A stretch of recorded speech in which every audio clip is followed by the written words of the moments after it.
কলিজার টুকরা মায়েরা ও বোনেরা বেটিরা, আপনি যদি স্বামীর ঘর সংসার ধৈর্য ধরে করতে পারেন একদিন রাজ্য পাবেন। আর স্বামীর গালাগালি দিয়ে, স্বামীর বড় কথা বলে, বংশে তুলে গালাগালি দিয়ে যখন কায়দাবাজি করে চলে যাবেন, পরে খবর পাবেন আমার স্বামী কোটিপতি হয়ে গেছে, আমি যদি থাকতাম বিরাট ভালো হতো। এরকম ঘটনা ঘটেছে না? এইবারে শুধু স্ত্রীর কথা হবে, শুধু স্ত্রীর। কলিজার টুকরা ভাইরা, একের পর এক বোঝার চেষ্টা করুন। আল্লাহর নবী দিন দুনিয়ার বাদশা, আকায়ে নাম্বার তাজদারে মদিনা, চারজন সাহাবী নিয়ে হযরতে আব্দুল্লাহ আনসারীর বাড়ি গেলেন। আল্লাহ নবী আব্দুল্লাহ আনসারী বাড়ি যাওয়ার পরে বিশ্ব নবী সালাম দিলেন, আসসালামু আলাইকুম, উত্তর দিলেন না। আসসালামু আলাইকুম, উত্তর দিলেন না। নবী রেগে যাচ্ছে না খুশি হচ্ছে? এমনি মুফতি সাহেবের যদি আপনারা সালাম দেন, মুফতি সাহেব যদি উত্তর না দেয়, আপনার মনে মনে রাগ হবে না? হবে না? আপনি সাধারণ লোক, নবী না। যে মুফতি সাহেব বলে এত ঘ্যাম, উত্তর দেয় না। আর মুফতি সাহেব যদি আপনাদের সালাম দেয়, আপনি যদি উত্তর না দেন, মুফতি সাহেব আরো রেগে যাবে না? রাসূলুল্লাহ বিরাট রেগে গিয়েছে। সাহাবায়ে কেরাম চারজন পাশে দাঁড়িয়ে, ও মুসলমানেরা, হঠাৎ করে দেখা গেল, ভাবিরা খালারা বোঝার চেষ্টা করুন, হঠাৎ করে দেখা গেল আল্লাহ নবী দিন দুনিয়ার বাদশার সাহাবী আব্দুল্লাহ আনসারী রাদিয়াল্লাহু তাআলা আনহু ঝট করে দৌড়ে বাইরে আসলেন, কোন রকমে একটা কাপড় জড়িয়ে। আল্লাহ নবী বলেন, আব্দুল্লাহ আনসারী, একটা কথা প্রথমে জিজ্ঞাসা করি, আমি নবী যদি কারোর উপরে রেগে যাই, আমি নবী যদি কারোর উপরে অসন্তুষ্ট হয়ে যাই, তুমি ভালো করে জানো আমার আল্লাহ তার জান্নাতে দেবে না। বলছে জি। তাহলে পরপর দুবার সালাম দিলাম, উত্তর দিলেন না, ব্যাপারটা কি? সাহাবী কাঁদে, ইয়া রাসূলুল্লাহ, আমি আব্দুল্লাহ আনসারী, আমি বড় গরীব অসহায়, দিনের পর দিন খাওয়া না। ইয়া রাসূলুল্লাহ, ইয়া হাবিবাল্লাহ, আপনি যখন প্রথম সালাম দিয়েছেন, আমি তখন উলঙ্গ অবস্থায় গর্তের ভিতরে বসা, আমার স্ত্রী নামাজ পড়তেছিল, দুই স্বামী স্ত্রীর একটি মাত্র কাপড়। ইয়া রাসূলুল্লাহ গো, আমি কি করে আমার স্ত্রীকে ডাকতে পারি? আমার স্ত্রী তো আমার আল্লাহর সঙ্গে কথা বলছে। ইয়া রাসূলুল্লাহ, আমি চুপচাপ মেরে বসা। দ্বিতীয়বার সালাম দিলেন, তখন আমার স্ত্রী নামাজ পড়ছে। তৃতীয়বার সালাম দেওয়ার সঙ্গে সঙ্গে আমার স্ত্রী সালাম ফিরিয়ে দিয়ে গর্তের ভিতরে ঢুকে মুহূর্তের মধ্যে কাপড় আমা দিয়ে দিলেন। ইয়া রাসূলুল্লাহ, আমার স্ত্রী গর্তের ভিতরে ঢুকে গেছে, কাপড় আমায় দেওয়ার সঙ্গে সঙ্গে কোন রকমে কাপড় জড়িয়ে আপনার সালামের উত্তর দিয়েছি।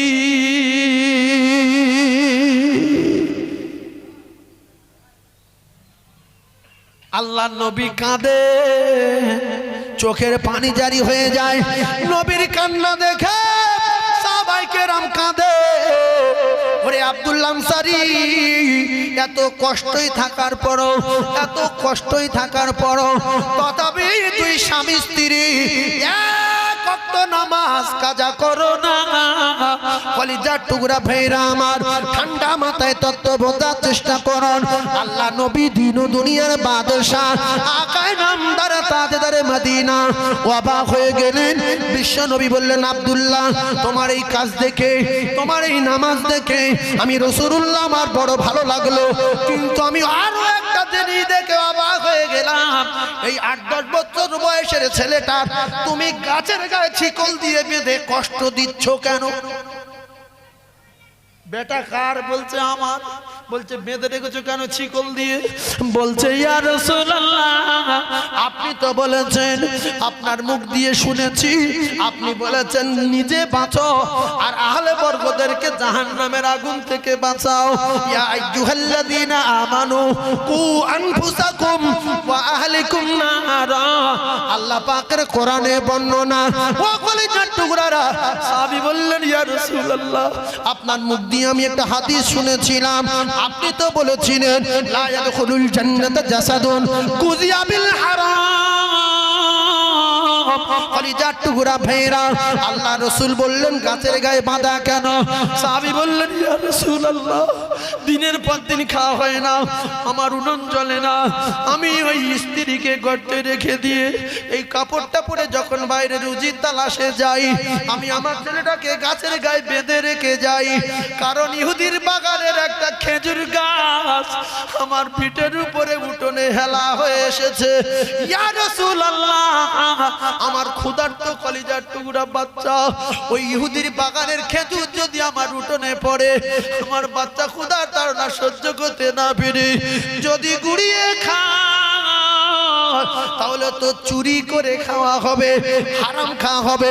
আপনি বলেছেন লা ইয়াদখুলুল জান্নাতা জাসাদুন গুযা বিল হারাম, ওই শরীর জাহান্নামে যাবে, ওই শরীর জান্নাতে যাবে না, যাবে না, যাবে না, ওই শরীর জাহান্নামে যাবে, ওই জিসম জাহান্নামে যাবে। ও কলিজার টুকরারা, গুযা বিল হারাম, যে শরীরটা হারাম দিয়ে লালিত পালিত হয়েছে, ঠান্ডা মাথায় বোঝার চেষ্টা করুন। ইয়া রাসূলুল্লাহ, এজন্য আমি বাইরে যাবার সময় আমার কলিজার টুকরা বেটারে বেঁধে রেখে যাই, কারণ ওর মা তো উলঙ্গ অবস্থায় গর্তের ভিতরে বাইরে আসতে পারবে না। মুসলমান ঘরে জন্ম, লজ্জা থাকা উচিত। আল হায়াউ শুবাতুম মিনাল ঈমান, লজ্জা শরম হলো ঈমানের অঙ্গ। এই ভাবিরা, খালারা, 15টা 20টা 30টা শাড়ি থাকার পরও নামাজ আদায় করো না। আল্লাহর কসম কে বললে ভুল হবে না, বর্তমান পৃথিবীর জমিনে 2 স্বামী স্ত্রীর একটা কাপড় আমার তো মনে হয় নাই। আছে? জোরে বলেন আছে? গাঁজা খায়, আবার গাঁজা খায়, তাড়ি খায়, হাঁড়িয়া খায়, মদ খায়। সাহাবী ছেলে বেঁধে রেখে গেল যে যদি আমার বাচ্চা ইহুদির বাগানের খেজুর গুঁড়িয়ে খায়, আমার বাচ্চার শরীর জাহান্নামে যাবে। হ্যাঁ, আরে ছেলেদের বলতে চিংড়ি মাছ ধরে নিয়ে আয় পুকুরতে, ওর পুকুরে ছিপিলে কই মাছ ধরে নিয়ে আয়, জম্মের খাওয়া খাই, খেটু জাহান্নামে যদি না যেতে পারলাম তাহলে মানুষটা কোথায় আমি? আবার বাপ নামাজ পড়েন জান্নাতে যাবেন বলে 2-3 দিন না খেয়ে থাকেন না। নবী তো অনেকদিন খাইনি, ফাতেমা খাইনি, হাসান হোসেন খাইনি, সাহাবা খাইনি, 1 পেয়ালা দুধ 70-72 জন খেয়েছে। এত খাবার টান কেন আপনাদের? শুধু খাবো, মুরগির গোশ আছে 4টে খাবো, খাসির গোশ হবে 2টো খাবো। হ্যাঁ, অল্পে খেয়ে শুকর আদায় করতে পারেন না যে আমার নবী খাইনি। আহ, কিতাবে লেখা আছে বিশ্ব নবী হাবিবুল্লাহ তাজদারে মদিনা আল্লাহ নবীর বেটির বাড়ি আসলেন, বাড়ি এসে সালাম দিলেন। ও কলিজার টুকরা ভাইরা আমার, বিশ্ব নবীর বেটি নামাজে ছিলেন, বিশ্ব নবীর বেটি বসে পড়লেন। আল্লাহর নবীদের দুনিয়ার বাদশাহ হাবিবুল্লাহর গলার আওয়াজ শুনে তাড়াতাড়ি সালাম ফিরিয়ে দিয়ে দরজার পর্দাটা নিয়ে জান্নাতের রানী ফাতিমা শরীরে ঢাকা দিলেন। কিতাবে লেখা ছেঁড়া কাপড় পরেছিল। নবী বলতে ফাতিমা দরজা খোলো মা, আমি তোমার আব্বা। ফাতিমা বলে আব্বু আজকে ভিতরে আসবেন না, অসুবিধা আছে। বলছে তাহলে তুমি একটু বাইরে এসো মা, কথা বলি, একটুখানি দরজা খোলো। বলছে আপু গো বাইরেও যাওয়া যাবে না, আপনি ফিরে যান। নবী বিশ্ব নবী হাবিবুল্লাহ বললেন মা আমি তোমার আব্বা। ফাতিমা তো জোরে বললেন আব্বু আপনি তো বলেছেন। ও ফাতিমা তুমি তোমার কোন ব্যবহারে আমি রাসূলুল্লাহ যেন জীবনে না শুনি আমার জামাই আলী কষ্ট পেয়েছে। আমার জামাই আলী কষ্ট পেয়েছে। আব্বা বলছে হ্যাঁ বলেছি তো, রেগে না যায়, কষ্ট না পায়। বলছে আব্বু আমি যে কাপড় পরে আছি আপনি যদি আমার দেখেন এই পোশাকে, তাহলে আপনি আপনার জামার উপরে রেগে যাবেন আর বলবেন না আমার মেয়ের ফাতিমার আমার জামাই কতটা কষ্টই রেখেছে। আব্বু গো আপনি ফিরে যান, ফিরে যান। এখনকার যে ভাবি আছে, যদি কোনো ভাবি ছেঁড়া শাড়ি পরিয়ে রাখে, একদিন না খাইয়ে রাখে, আর তার বাপ যদি আসে আরো শাড়ি ছিঁড়ে দেবে, যে বলবে দেখে যা, দেখে যা তুই কি ধরে দিছিস, একটা ফকির ধরে দিতে পারতিস, বগির মাংস এ জাহান্নামে যাবে। বাপ বলবে আমার শাশুড়ি যাইছে, অনেকদিন সহ্য করি চলবে। মেয়ে বিয়ে দিচ্ছে, তা বাপের গলা ধরে কাঁদছে, বাপ বলতে চলে যা, আমার চিনিস তো, বলছে যে কোনো ডিস্টার্ব যদি আমার বাড়ি হয় শুধু এক কল ফোন করবি। মেজবাদ যখন জড়িয়ে ধরে কাঁদছে, মেজাই বলছে কাঁদবি না, তুই আমার জানের বোন, শাশুড়ি যদি কিছু বলে, শ্বশুর যদি কিছু বলে, শুধু এক কল ফোন করবি, যাব, লাইন ক্লিয়ার। এর ঘর সংসার হয় বলে মনে হয়? ঘর সংসার হবে? তোমার ভাই যত মস্তান থাক, তোমার বাপ যত কোটিপতি থাক, যদি আল্লাহর বিধান মেনে সংসার করতে চাও, তাহলে স্বামীর দোষ স্ত্রী ঢেকে রাখা দরকার আছে না না? শুধু শাড়ি চাও, শাড়ির অজবা শোনো, কলিজা টুকরা ভাইয়েরা আমার, আল্লাহর নবী দিন দুনিয়ার বাদশা, তাজদার মদিনা, বিশ্ব নবী হাবিবুল্লাহর জামাই, ও কলিজা টুকরা ভাবিরা, শেরে খোদা আলী আল্লাহ রাসূলের জামাই, নবী বলেছেন ফাতেমা, এমন কোন ব্যবহার তুমি করবে না, তোমার এমন কোন ব্যবহার করা যাবে না আমি রাসূলুল্লাহ যেন কোনোদিন না শুনি তোমার উপরে আমার জামাই আলী রেগে গেছে। তবে একটা কথা শুনে রেখে দাও, আমার জামাই আলী যদি তোমার উপরে রেগে যায় আর তুমি যদি মারা যাও, আমি নবী তোমার জানাজায় যাব না। কথাটা কত ডেঞ্জারাস ভাবেন, ক্যাসেট হচ্ছে, ভেবেলাম। এজন্য রাসূলুল্লাহ বলেছেন, স্বামী যখন ডাকবে তোমার বিছানায় সাঁ করে চলে যেতে হবে। অজুহাত দেখালে কপালে আগুন লাগবে। তুমি অজুহাত দেখাচ্ছ, 15 মিনিট পরে যাচ্ছি, আধা ঘন্টা পরে, অত ছটফট করছো কেন, কি হয়েছে, একটুখানি সওলা। তোমার স্বামী তোমার ডাকছে মুখ্য নারী, আর তোমার মোবাইলের বইটা বেশি মহব্বত হয়ে গেছে স্বামীর চেয়ে, সিরিয়ালটা বেশি গুরুত্বপূর্ণ হয়ে গেছে স্বামীর চেয়ে, হাঁসের গুঁড়ো দিচ্ছে স্ত্রী। স্বামী বলছে চলে আয়, তাড়াতাড়ি আয়, বলছে দাঁড়াও, গুঁড়োটা আগে দেই। তোমার গুঁড়ো আগে না, তোমার স্বামী আগে। কলিজার টুকরা ভাবি আবার বলছে তাড়াতাড়ি আয়, বলছে দাঁড়া, উঠোন ঝাঁট দেই। উঠোন ঝাঁট পরে দেবে মুখ্য নারী। তোমার স্বামী ডাকতে চলে যাও, তুমি নফল নামাজে দাঁড়িয়েছো, হঠাৎ করে স্বামী ডাকতে চলে এসো, চুপ করে থাকা যাবে না, নফল নামাজ ছেড়ে দাও, স্বামী ডাকে সাড়া দাও, মুখ্য নারী।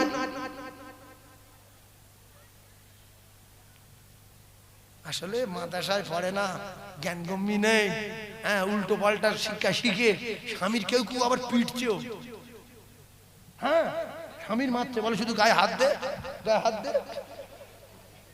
স্বামীর চুক্তি দেখাচ্ছে, শুধু ফোন করবো মেজবার কাছে, ফোন করবো মেজবার কাছে, কেন রাগ ওর মেজ ভাই 2 বার পিটেছে ও স্বামী, বলছে না মেজবার কাছে ফোন করিনি, আজ থেকে তুই আমার শুধু মুখে জুতোর বাড়ি মারবি, আমি আর তোর কিচ্ছু বলবো না।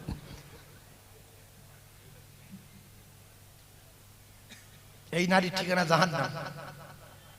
কলিজার টুকরা ভাইরা আমার, বোঝার চেষ্টা করুন, আল্লাহ নবী দিন দুনিয়ার বাদশা জানিয়েছেন, স্ত্রী যদি অজুহাতে না যায়, স্বামী যদি রেগে যায়, ঠান্ডা মাথায় বোঝার চেষ্টা করুন, ওই নারীর উপরে আল্লাহ পাকের ফেরেশতারা বদদোয়া করতে থাকে। শোনেন, জীবনের মধ্যে শুনেলেন, ভাবি রাজারা হাতে শুনেলেন, স্বামী ডেকে যায়, আপনি বই দেখছেন যে দাঁড়াও না, আর 45 মিনিট বাকি আছে, ব্যাস, স্ত্রী কিভাবে জাহান্নামে যাচ্ছে দেখেন। 45 মিনিট থেকে 1 ঘন্টা পরে এসে দেখতে স্বামী একদিকে মুখ করে শুয়ে আছে, কিন্তু ঘুমোয়নি, মানে হেঁকা থেকে চুপ করে এক পাশে শুয়ে আছে, আর এসে শুয়েছে, শুয়ে দেখছে নড়ে না চড়ে না, আর জানে স্বামীর ভাব বোঝে যে এত সহজে ঘুমোবে না, হ্যাঁ, তো তখন এই 2 মিনিট শুয়ে দেখছে নড়ে না, ঘরে না, তখন দাবনায় হাত দিয়েছে, কৌড়া করছে কেন ঘরে, এরকম কৌড়া করছে কেন ঘরে, যেই কৌড়া করছে কেন বলে টান মেরেছে, স্বামী তখন বলছে তোমারই দাঁত ভালো, মোবাইল দেখে, মোবাইল দেখ, মোবাইল দেখ, হাত ছাড়। এ তো বিরাট টেম্পোরি মেয়ে, চা করে হাত ছেড়ে দিয়ে সা করে ঘুরে শুয়েছে। রাসূলুল্লাহ বলেছে, ওই স্বামী রেগে গেছে, লিখে রেখে দেন কাগজে, ওই স্বামী রেগে গেছে, স্ত্রী শুয়ে আছে, স্বামী রেগে আছে, স্ত্রী শুয়ে আছে, ওই অবস্থায় ফেরেশতারা বলে আল্লাহ এ ধ্বংস করো, এই নারী শেষ করো। আল্লাহর নবী বলে, ওই রাতের বেলা স্বামী রেগে আছে, বলেছে স্ত্রী যদি মারা যায় ওই স্ত্রী জাহান্নামে যাবে, জাহান্নামে যাবে, আল্লাহর জান্নাতে যাবে না। এজন্য নবী বলেছে ফাতেমা তোমার কোন ব্যাপারে তোমার স্বামী আলী যদি রেগে যায় আর তুমি যদি মারা যাও আমি নবী তোমার জানাজায় যাব না। স্বামীর যত রেগে থাক রাত্রি ফিট করে নিয়ে শোবেন, কেন মরে যাওয়ার সম্ভাবনা আছে না নাই? এই তো কোরআনে লেখা নাই, হাদিসে লেখা নাই কে কবে মরবে। কোরআনেও লেখা নাই, হাদিসেও লেখা নাই, শুধু লেখা আছে মরবে। কবে লেখা আছে, কবে মরবে লেখা নাই। ও কলিজার টুকরা ভাবিরা, এমন কোন রাত যেন কাটে না স্বামী রেগে আছে। রাত্রে মরে যেতে পারে না, পারে না? এই রাত্রে মরে যেতে পারে না, পারে না? একটু কথা বলে। আমি বলছি যে স্ত্রীটা রেগে আছে, ওই স্বামী রেগে আছে, স্ত্রী ঘুরে আছে, ওই স্ত্রী রাতে মরে যেতে পারে না, পারে না? পারে। কলিজা টুকরা ফের আমার ঠান্ডা মাথায় তত্ত্ব বোঝার চেষ্টা করুন। ও সোনা ভাবিরা ঠান্ডা মাথায় বোঝেন। এক সাহাবী শাম দেশ থেকে আসলো, ভালো করে বোঝার চেষ্টা করেন। আল্লাহ নবীর পায়ে এসে সেজদা করলো। এই সাহাবী কি করেছে? নবীর পায়ে সেজদা করেছে। নবী খুশি না রেগে গেছে? রেগে গেছে। সেজদা করার পরে আল্লাহ নবী বললেন সাহাবী তুমি কি করলে? বলে সেজদা দিলাম আপনার পায়ে। বলতে কেন? বলতে আমি শাম দেশে গিয়েছিলাম, সেখানকার বড় বড় নেতা মাতব্বরদের পায়ে তাদের লোকজন সেজদা করে। আমি সেখান থেকে ভাবলাম পৃথিবীর জমিনে এক নাম্বার নেতা, এক নাম্বার মহামানব আমার কাছে আমার নবী, তাহলে সেজদা দেওয়ার উপযুক্ত হলেন আল্লাহর নবী। আমি আমার নবীর কদমে সেজদা দেব, তাই নিয়ত করে এসেছি, নবীর কদমে সেজদা দিয়েছি। রাসূল বললেন সাহাবী আমার কদমে সেজদা তো সেজদা, পৃথিবীর কোন মানুষের সেজদা দেওয়া যাবে না, আমার কদমে সেজদা দেওয়া হারাম, হারাম, হারাম। নবীর কদমে সেজদা দেওয়া যদি হারাম হয়, পৃথিবীর এমন কোন বাহাদুর আছে তার বাপের নাম কি, তার কাছে সেজদা দেওয়া যায়? নবীর কদমে সেজদা দেওয়া কি হারাম। আল্লাহ নবী বললেন সাহাবী সেজদা দেওয়া যদি জায়েজ হতো আমি রাসূলুল্লাহ বলে দিতাম তারা প্রত্যেক স্বামীর পায়ে যেন, তার প্রত্যেকটা নারী যেন তাদের স্বামীর কদমে সেজদা দেয়। স্বামীর পাওয়ার আছে না নাই? হ্যাঁ, তুমি রাত্রি শুয়ে আছো, স্বামী 12টার সময় বাড়ি আসছে, বলছে ভাত গরম কর, বলছে গরম করে খাও, একটু বেড়ে দে, পারবো না। তার মানে আমি যে জাহান্নামী লিডার, তুমি বুঝে নাও। তুমি কার বিয়ে করেছো? জাহান্নামী সরদার নারী। জান্নাতের সরদারিনী হবেন ফাতিমা, আর এই নারী হবে জাহান্নামের সরদারিনী। জাহান্নামের দারোগা হবে মালিক ফেরেশতা, আরে জাহান্নামের সরদার নারী। হযরত ইমাম খাদিজাতুল কুবরা রাদিয়াল্লাহু তাআলা আনহা ঠান্ডা মাথায় তত্ত্বাবধান পৃথিবীর আগে নাম্বার নারী হযরত মা খাদিজা। রাসূলুল্লাহ বলেছেন আসমানের নিচে জমিনের উপরে খাদিজার জোড়া মেলে না। কলিজার টুকরা মায়েরা, খাদিজার জাতেরা, ফাতেমা আয়েশার জাতেরা, একটুখানি বোঝার চেষ্টা করুন। আল্লাহর নবী দিন ও দুনিয়ার বাদশা স্বামী, তাই স্বামীকে খুশি করার জন্য বিশ্ব নবীর স্ত্রী হযরত মা খাদিজাতুল কুবরা রাদিয়াল্লাহু তাআলা আনহা জীবনে কোনোদিন স্বামী ফেলে খায়নি, স্বামী ফেলে ঘুমায়নি, স্বামীকে না খুশি করে রাতে বিছনায় যায় না। ঠান্ডা মাথায় বোঝেন হযরত মা খাদিজাতুল কুবরা রাসূলের প্রেমে ফানা হয়ে সম্পদ দিয়ে দিলেন, বিল্ডিং দিয়ে দিলেন, বালাখানা দিয়ে দিলেন, ব্যবসা দিয়ে দিলেন, টাকা দিয়ে দিলেন। অবশেষে বিশ্বনবী হাবিবুল্লাহকে মা খাদিজাতুল কুবরা বললেন ইয়া রাসূলুল্লাহ আমি আপনার কথা মতো সবকিছু দান করে দিয়েছি, এখন আমার জানটা আমার ধরে আছে, আপনি শুনে রেখে দেন, আমি আমার জীবন ও জানটা আপনার কদমে কুরবান করে দিলাম।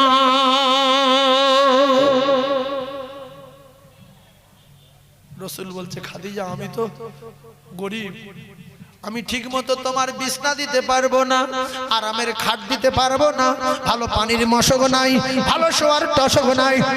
ফকির মেয়েরা যারা ভিখিরি ঘরে জন্ম নিয়ে, তুমি তোমার বাপের জিজ্ঞাসা করো, তোমার বাপ আর তোমার মায়ের জিজ্ঞাসা করো, যারা 3 পয়সার মালিকের গিন্নি হয়েছো, 1 পয়সার মালিকের মেয়ে, 2 পয়সার বাড়ি এসে বিরাট কেদানি দেখাও, তোমার মায়ের জিজ্ঞাসা করো, ভাবি জমা আমার বাপ কি খাদিজার চেয়ে বড় ধনী?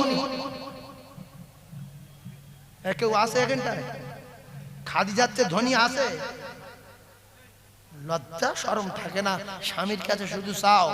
মা খাদিজা বলে নিয়ে রাসূলুল্লাহ আমি ধনী, স্পঞ্জের বিছনায় থাকি, ভালো খুশবু মাখি, আপনি তো খুশবু। রাসূলুল্লাহ টোটাল বসি খুশবু না, আমার খুশবু লাগবে না, আমার খাওয়া লাগবে না, আমি যখন আপনার দেখি ক্ষুধা তৃষ্ণা দূর দূর হয়ে যায়, আমার কলিজা ঠান্ডা হয়ে যায়, বিছনা লাগবে না।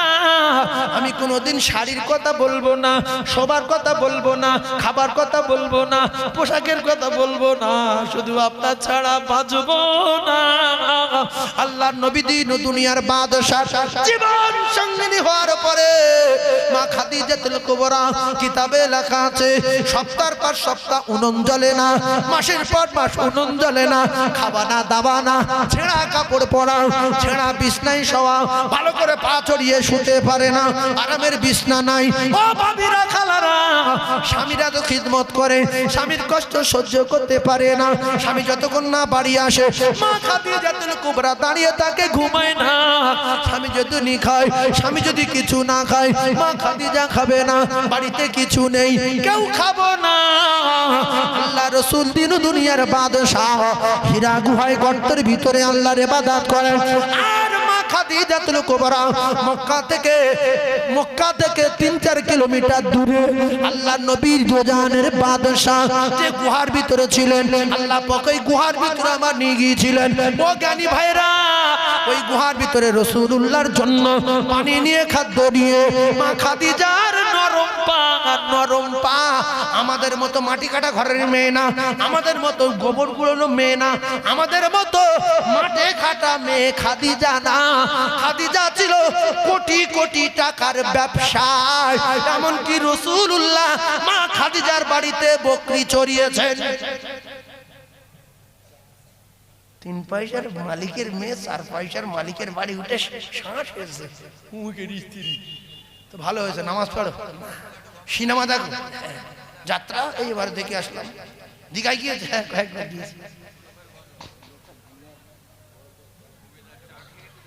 আমি ওয়াজ এত মনে আসছে, গজল বলার কথা মনে নেই, এই ক্যাসেট ছেড়ে দিয়ে শুধু বার হচ্ছে যে 2টো গজল বলবো, একবার তাকবীর দেবো, সময় নেই। আর শুধু মনে হচ্ছে কখন হুজুর আসবে, কখন হুজুর আসবে, আমার ছেড়ে দিতে হবে, তাই তাড়াতাড়ি করে শুধু বলে যাচ্ছে। এই খাদিজার জীবনী বলবো, যারা মোমেন হবে দরদর করে চোখ দিয়ে পানি আসবে। একটু বলবো তাকবীর দেন, নারে তাকবীর, আরো চিল্লে বলেন নারে তাকবীর, আরো জোরে বলেন নারে তাকবীর। এই আল্লাহু আকবার মানে আল্লাহ বড়, আল্লাহ মহান, আল্লাহ সর্বশ্রেষ্ঠ, এই কথাটা মানুষের মুখ দিয়ে বলতেও লজ্জা লাগছে। এরা ওয়াজ শুনে কি করবে? বিশ্বাস করুন, অনেক লোক আল্লাহু আকবার বলে না, শুধু চিন্তা করছে যে আল্লাহ বলতে হবে, ওরা আল্লাহ বলছে বলি কি। সবাই যত লোক আছে যদি আল্লাহু আকবার বলে আওয়াজ আলাদা হবে না? আল্লাহু আকবারটা বলে না, নামাজ কোথায় পড়বে? যদি 1-1 সেরে যায় আল্লাহু আকবার। একটা চোরের গল্প বলবো, শোনেন। আমি আমার ওয়াজ না করলে মানে বুক গুলিয়ে যাবো, চোরের গল্পটা বলে নেই তো। একটা চোর, সে চুরি করে বলে রেডি, হুজুর গল্পটা শুনবেন। এখন আল্লাহ নবী দিন দুনিয়ার বাদশাহ হযরতে আবু হুরায়রা রাদিয়াল্লাহু তাআলা আনহুর দায়িত্ব দিয়েছেন যে তুমি আমানতের মালগুলো পাহারা। কার মাল পাহারা দেবে? আমানতের মাল, যাকাতের মাল, এসব মাল সব পাহারা দাও। তো পাহারা দিচ্ছে, রাতের বেলা হঠাৎ করে একটা চোর যেই এসে মালে হাত ঢুকে তার আবু হুরায়রা রাদিয়াল্লাহু তাআলা সাত করে হাত ধরেছে, বলছে হ্যাঁ চল নবীর কাছে নিয়ে যাবো, ডাকাত খাচ্ছে বাবু, আমার ছেড়ে দেন, আমার অনেকগুলো বাচ্চা কাচ্চা, আমার যদি ধরে নিয়ে যান আমি কি করব? বাচ্চা কাচ্চা 2-3 দিন খাইনি, বাবু ছেড়ে দেন, আজ জীবনে আসবো না। সঙ্গে সঙ্গে ছেড়ে দিয়েছে, যে এত কান্নাকাটি করছে, যা ছেড়ে দিল। সাহাবী সকালবেলা নবীর কাছে গিয়েছে, ঘটনাটা বলবে। যাওয়ার সঙ্গে সঙ্গে নবী বলছে, আবু হুরায়রা কাল রাত্রে যে চোর ধরলে খবর কি?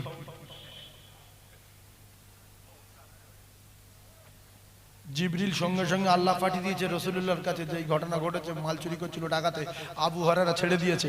সেই ঘটনা আবু হুরায়রা যাওয়ার সঙ্গে সঙ্গে রাসূল বলছে, গত রাত্রে যে চোর ধরলে তার খবর কি?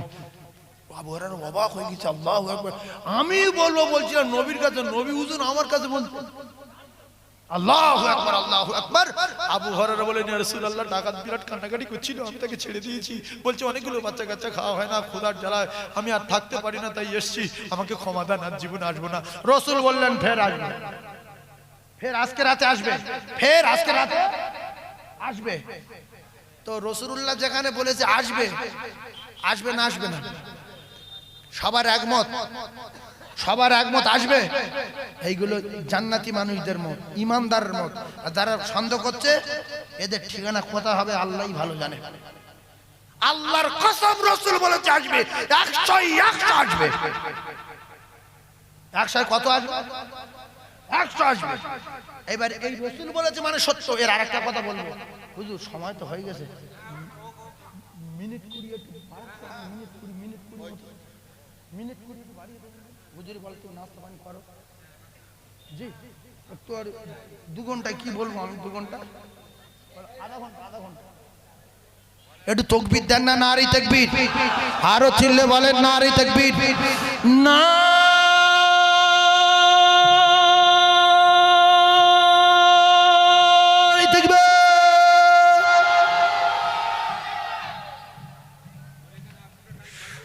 সবাই বলেন।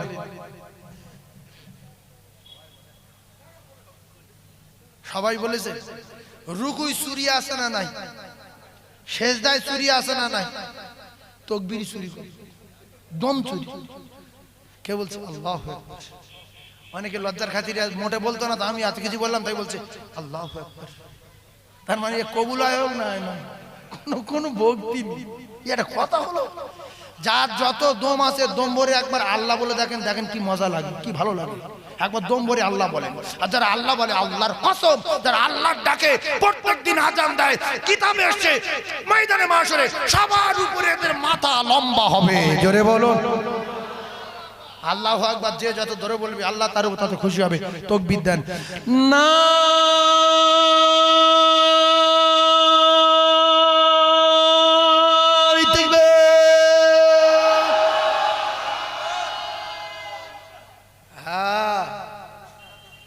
এই হলো তাকবীর, এখনো হয়নি, না না হবে। শরীফ আল্লাহুম্মা। ও মানুষ, এই ভাই কি বলছে?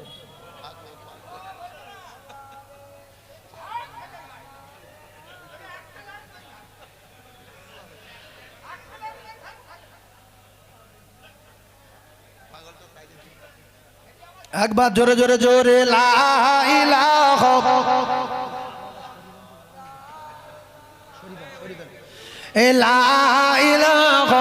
ইল্লাল্লাহ, জোরে বলেন, ভালো লাগবে। কলেমা পড়লে গোনা হয় না, বলেন লা